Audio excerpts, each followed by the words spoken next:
Setelah muncul ke publik, Linda yang disebut sebagai sahabat dekat Vina mengungkapkan kejanggalan baru.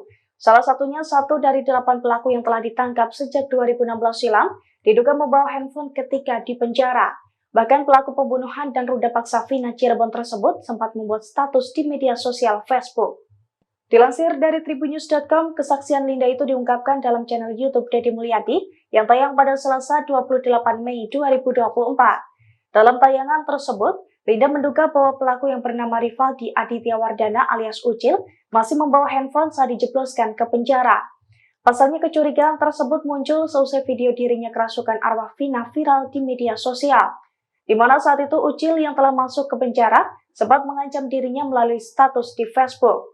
Menurut Linda, Ucil mengancam akan membakar rumah milik orang-orang yang membuat para pelaku pembunuhan Vina masuk ke dalam penjara, termasuk pula AF yang menjadi saksi mata pembunuhan Vina. Dalam status Ucil, ia menganggap bahwa kesaksian AF memberatkan hukuman para pelaku. Download Tribun X sekarang, menghadirkan lokal menjadi Indonesia.